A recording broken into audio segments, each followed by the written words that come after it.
तो आज हम करेंगे multi valued function and branch point. तो मल्टी वैल्यूड फंक्शन ऐसे फंक्शन होते हैं, अगर मैं एक इनपुट दूं, ठीक है, मेरे पास 2 या 2 से ज़्यादा आउटपुट्स आएँ तो उस फंक्शन को बोलेंगे मल्टी वैल्यूड फंक्शन।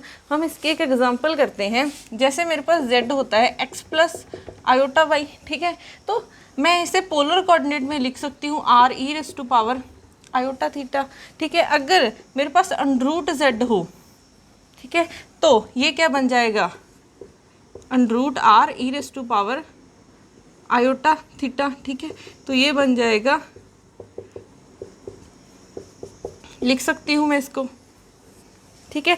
अब यहाँ पे देखो, अगर मैं थीटा की वैल्यू 0 कर दूँ तो मेरे पास z की वैल्यू क्या आएगी, under root r e raise to power 0 1 बन जाएगा।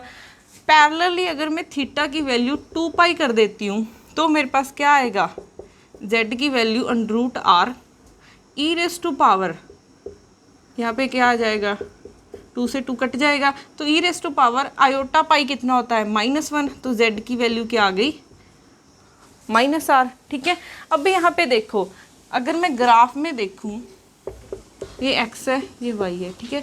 अगर मैं देखूँ ये लाइन क्या है, ये थीटा इज इक्वल टू 0 के लिए भी है और theta is equal to 2 pi के लिए भी है। अगर मैं थीटा की वैल्यू 0 रखती हूँ तो मेरे पास इसकी वैल्यू अंडरूट r आती है, बट यहाँ पे अगर मैं थीटा की वैल्यू 2 पाई रखती हूँ, तो अगर मेरे पास थीटा की वैल्यू अगर मैं 0 रखती हूँ तो मेरे पास अंडरूट r आ रहा है। और मैं अगर थीटा की वैल्यू, पॉइंट तो सेम ही है, ये line theta is equal to 0 को भी रिप्रेजेंट कर रही है और theta is equal to 2 pi को भी रिप्रेजेंट कर रही है। तो इन दोनों पे, यहाँ पे अंडरूट r आ रहा है, यहाँ पे माइनस ऑफ अंडरूट आ रहा है, तो यहाँ पे एक ही पॉइंट पे मेरे पास r की 2 वैल्यूज़ आ रही हैं, ठीक है। तो इस फंक्शन को क्या बोलूँगी मैं, z इज इक्वल टू, इसको रूट z को क्या बोलूँगी कि ये क्या है, मल्टी वैल्यूड फंक्शन है, ठीक है। तो ये मेरा क्या बन गया, मल्टी वैल्यूड फंक्शन। तो मेरे पास f ऑफ z, इसके एग्जांपल्स क्या होगी, एक तो रूट z हो गया, अगर रूट z है वो क्या है, एक मल्टी वैल्यूड फंक्शन है। तो सिमिलरली अगर मेरे पास लॉग आ जाए, लॉग z आ जाए, ठीक है, तो भी ये क्या होगा, मल्टी वैल्यूड फंक्शन होगा। ऐसे ही अगर अंडरूट में z minus a, z minus B, अगर कोई भी रूट में वैल्यू आ रही है, ठीक है, या फिर कोई भी लॉग में आ रही है, वो क्या बनेगा, एक मल्टी वैल्यूड फंक्शंस बनेंगे। तो ये याद रखने हैं, ये 3-4 फंक्शंस ही हैं, ठीक है, जो मल्टी वैल्यूड बनेंगे और ये कॉम्प्लेक्स में जो यूज़ होंगे। तो अब यहाँ पे मुझे ये तो पता चल गया कि कौन से फंक्शन मेरे क्या है, मल्टी वैल्यूड हैं। अब करते हैं हम ब्रांच पॉइंट क्या होता है। यहाँ पे एक ही पॉइंट के लिए z is equal to 0 and z is equal to 2 pi के लिए मेरे पास 2 वैल्यूज़ आ रही हैं अंडरूट z की, मीन्स f ऑफ z की मेरे पास एक रूट r आ रही है और एक माइनस रूट r आ रही है, ठीक है। तो क्या होगा, तो यहाँ पे अगर मैं थीटा की वैल्यू 0 रखती हूँ तो मेरे पास ये आ रहा था, ठीक है, एक लाइन ये बन रही है थीटा की वैल्यू 0 पे, और एक क्या है, थीटा इज इक्वल टू 2 पाई पे मेरे पास ये लाइन बन रही है। तो यहाँ से मेरे पास 2 लाइंस आ गई, इसको क्या बोलते हैं, 2 ब्रांचेज आ गई मेरे पास, ठीक है। तो यहाँ पे सेम ही लाइन के लिए मेरे पास एक ही पॉइंट के लिए मेरे पास क्या आ गई, 2 ब्रांचेज आ गई।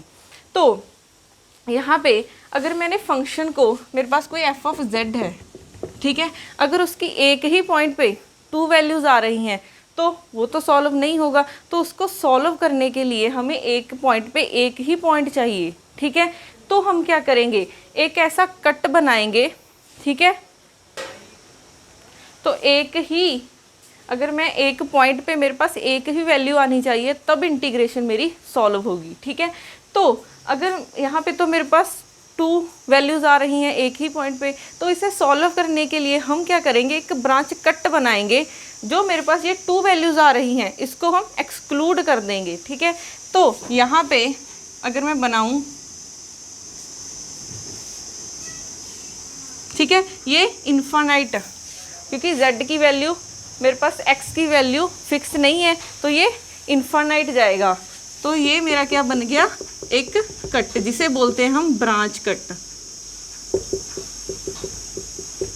हमने क्या किया, जिस पॉइंट पे, ठीक है, जिस पॉइंट पे उसकी 2 वैल्यूज़ आ रही थी हमने उसको एक्सक्लूड कर दिया, एक कट बना दिया इंटीग्रेशन सॉल्व करने के लिए, और उस कट को क्या बोलते हैं हम, ब्रांच कट। ठीक है, अब एक पॉइंट है मेरे पास, जैसे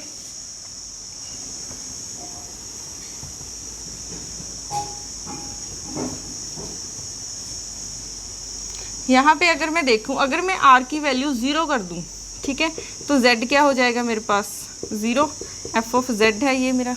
ठीक है, अगर मैं r की वैल्यू 0 कर दूँ तो मेरे पास पूरा फंक्शन ही क्या बन जाएगा, 0 बन जाएगा। तो यहाँ पे आप चाहे थीटा की वैल्यू 0 पुट करो, पाई पुट करो, 2 पाई पुट करो, ठीक है, इन्फाइनाइट, तो मेरे पास f ऑफ z की वैल्यू क्या रह रही है, 0 ही रह रही है। तो इस पॉइंट को बोलते हैं हम ब्रांच पॉइंट। तो ब्रांच पॉइंट क्या होता है, जिस पे जो मेरी ऑल ब्रांचेस होंगी वो क्या करेंगी, मीट करेंगी। ठीक है, ये क्या है मेरा, ये पॉइंट है r इज इक्वल टू 0 पे। इस पे जो मेरी ऑल ब्रांचेस होंगी उसकी वैल्यूज़ क्या आ जाएंगी, सेम आ जाएंगी, या फिर ऑल ब्रांचेस यहाँ पे मीट करेंगी। इस पॉइंट को क्या बोलते हैं हम, ब्रांच पॉइंट।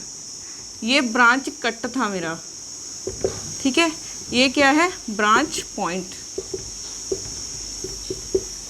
तो ये याद रखने हैं, ब्रांच पॉइंट क्या होता है और ब्रांच कट क्या होता है। अब हमें ब्रांच पॉइंट निकालने आने चाहिए। ठीक है, तो ब्रांच किसी भी फंक्शन में हम ब्रांच पॉइंट कैसे निकालेंगे, क्या करना है आपको, जो भी यही है पोर्शन जो मेरा क्या है, मल्टी वैल्यूड बना रहा है फंक्शन को, तो इसको क्या कर देना है, इक्वल्स टू 0 रख देना है और r की वैल्यूज़ फाइंड करनी है। जैसे मेरे पास ये फंक्शन गिवन है z माइनस ए,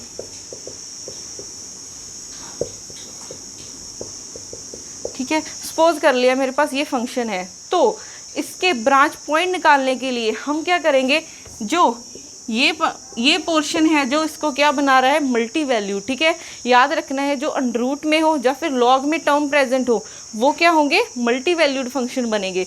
तो ये मेरा पोर्शन क्या है, मल्टी वैल्यूड है, तो इसको क्या कर देना है, इक्वल्स टू 0 रखना है। तो मेरे पास क्या हो जाएगा, z minus a z minus b equals to 0 बन जाएगा। तो यहाँ से मेरे पास क्या आ जाएगा, z की वैल्यू a आ जाएगी और z की वैल्यू b आ जाएगी। तो ये क्या आ जाएंगे मेरे ब्रांच पॉइंट्स।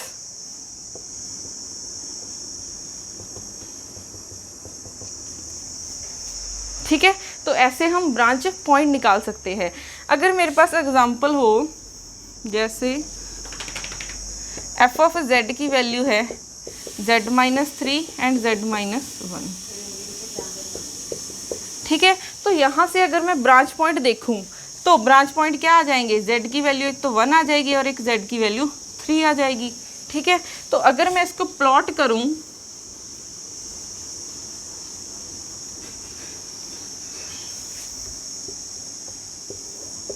ठीक है, यहाँ पे क्या आएगा, 1 आ जाएगा, यहाँ पे 2, यहाँ पे 3, तो एक ये पॉइंट आ रहा है और एक ये पॉइंट आ रहा है। ठीक है, यही पॉइंट्स आ रहे हैं मेरे दो, z is equal to 1 and z is equal to 3। ठीक है, यहाँ पे ये मेरा क्या बन जाएगा, एक ब्रांच कट। हमने जो ऊपर किया था यहाँ पे तो ये इन्फाइनाइटली जा रहा था क्योंकि यहाँ पे तो कोई लिमिट ही नहीं थी, पर यहाँ पे क्या है, मेरे पास 2 ही ब्रांच कट आ रहे हैं, ब्रांच पॉइंट आ रहे हैं, z is equal to 1 and z is equal to 3। तो यहाँ पे मेरे पास सिर्फ ये बनेगा ब्रांच कट। ठीक है, तो ऐसे हम ब्रांच पॉइंट निकाल सकते हैं और ब्रांच कट निकाल सकते हैं।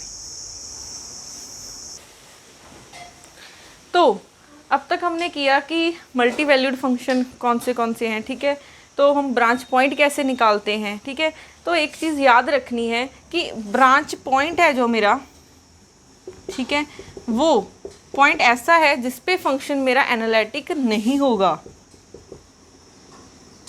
तो ब्रांच पॉइंट पे मेरा फंक्शन एनालिटिक नहीं होगा।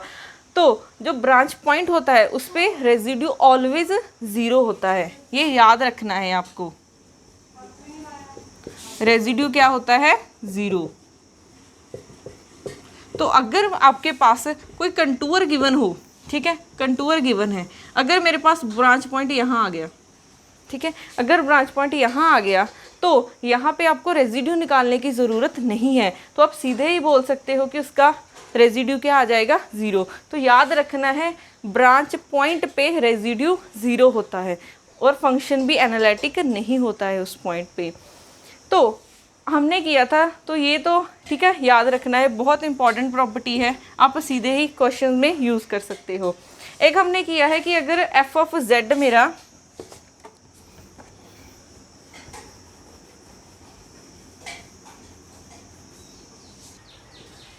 तो हमने एफ ऑफ जेड निकाला था, किया था अंडरूट जेड। तो इस पे हमने निकाला है, हमारे पास दो ब्रांचेस आ रही हैं, अंडरूट आर और एक माइनस अंडरूट आर, ठीक है। तो यहाँ पे मेरे पास 2 ब्रांचेस आ रही हैं। जैसे हमने, मेरे पास है लॉग जेड आ जाए, ठीक है, लॉग जेड की मेरे पास इन्फानाइट ब्रांचेस आएंगी, इसकी इन्फानाइट ब्रांचेस आएंगी। यहाँ पे तो सिर्फ 2 ही ब्रांचेस थी, यहाँ पे इन्फानाइट ब्रांचेस आएंगी। तो हमें न्यूमेरिकल इंटीग्रेशन सॉल्व करने के लिए एक ब्रांच चूज़ करनी होगी, ठीक है, जिसको हम बोलेंगे प्रिंसिपल ब्रांच। आप प्रिंसिपल ब्रांच कोई भी चूज़ कर सकते हो, ठीक है। जैसे मेरे पास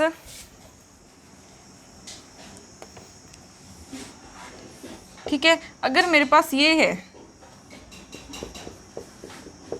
ये ब्रांच कट, ठीक है, इसके लिए अगर आप देखोगे हमने लास्ट में किया था, यहाँ पे थीटा की वैल्यू 0 से 2 पाई के बीच में लाई कर रही थी, ठीक है। अगर मैं ये ब्रांच चूज़ कर लूँ, ठीक है, तो यहाँ पे मेरे पास थीटा की वैल्यू आएगी -π/2 से 3π/2, इसमें 2 पाई ऐड कर देना है। तो अगर मैं ये ब्रांच कट यूज़ कर रही हूँ, ठीक है, तो सिलेक्ट कर रही हूँ, तो यहाँ पे थीटा की वैल्यू क्या है, 0 से 2 पाई आएगी। बट अगर मैं ये ब्रांच कट चूज़ कर रही हूँ, यहाँ पे थीटा की वैल्यू क्या आएगी, -π/2 से 3π/2 तक। तो आपको याद रखना है आप कौन सा ब्रांच कट यूज़ कर रहे हो, उसकी थीटा की वैल्यू बहुत इंपॉर्टेंट है, क्योंकि हम प्रिंसिपल आर्गूमेंट निकालते हैं। हमने ऑडियो लेक्चर्स में किया था कि हम प्रिंसिपल आर्गूमेंट कैसे निकालते थे। तो प्रिंसिपल आर्गूमेंट के लिए अगर मेरे पास कोई फंक्शन गिवन है z, ठीक है, तो हम क्या करते हैं, उसका लॉग लेते हैं। जो लॉग z होता है वो किसके इक्वल होता है, log r plus iota theta, ठीक है। हमने किया था कि जो अल्फ़ा होता है वो होता है tan इनवर्स y/x, जो z क्या है x प्लस आयोटा y। अब देखते हैं अल्फ़ा की वैल्यू थीटा के साथ कैसे रिलेट करती है। तो इसके लिए ये हम ऑडियो लेक्चर्स में भी कर चुके हैं। अगर मेरे पास जो अल्फ़ा की वैल्यू है, ठीक है, फर्स्ट में लाई कर रही है, तो थीटा की वैल्यू क्या हो जाएगी, अल्फ़ा। अगर मेरे पास अल्फ़ा की वैल्यू फर्स्ट क्वाड्रेंट में लाई कर रही है, तो यहाँ पे थीटा की वैल्यू क्या हो जाएगी, अल्फ़ा। अगर यहाँ पे लाई कर रही है, तो यहाँ पे क्या हो जाएगा, अल्फ़ा की वैल्यू π/2, मीन्स थीटा की वैल्यू क्या हो जाएगी, π/2। अगर सेकेंड में लाई कर रही है, तो यहाँ पे क्या हो जाएगा मेरा थीटा अल्फ़ा माइनस पाई, ठीक है। अगर मेरे पास थर्ड क्वाड्रेंट में लाई कर रही है अल्फ़ा की वैल्यू, तो यहाँ पे मेरे पास थीटा क्या हो जाएगा, पाई माइनस अल्फ़ा। अगर यहाँ पे फोर्थ में लाई कर रही हो, ठीक है, तो यहाँ पे थीटा क्या हो जाएगा मेरे पास, माइनस अल्फ़ा। तो प्रिंसिपल आर्गूमेंट निकालने के लिए थीटा की वैल्यू बहुत इंपॉर्टेंट है कि किसके अंडर लाई कर रही है, 0 से पाई है, -π/2 से 3π/2 के बीच में है। तो थीटा की वैल्यू देखनी है आपको। तो अगर आप ये ब्रांच कट यूज़ कर रहे हो, तो थीटा की वैल्यू 0 से 2 पाई आएगी। अगर आपने प्रिंसिपल आर्गूमेंट निकाला, ठीक है, वहाँ पे थीटा की वैल्यू इसके, अगर आपने ये चूज़ किया, अगर इसके बीच में लाई नहीं कर रही है, तो आप क्या करोगे, 2 पाई उसमें ऐड करके इसके अंडर लेके आओगे, ठीक है। सिमिलरली इसके लिए भी सेम ही हो जाएगा। तो थीटा की वैल्यू बहुत इंपॉर्टेंट है। तो हमें क्या करना है, अगर आपके पास इन्फानाइट ब्रांचेस आ रही हैं, तो हमें एक ब्रांच सेलेक्ट करनी है जिसको हम प्रिंसिपल ब्रांच बोलेंगे, और प्रिंसिपल ब्रांच निकालने के लिए हमने ये फॉर्मूला किया है। तो log z किसके इक्वल हो जाएगा, log r plus iota theta. ये याद रखना है कि फर्स्ट में लाई कर रहा है, सेकंड में लाई कर रहा है, थर्ड में या फिर फोर्थ में अल्फ़ा की वैल्यू कैसे रिलेट करेगी थीटा के साथ। ठीक है, तो ऐसे हम निकालते हैं ब्रांच पॉइंट, ब्रांच कट।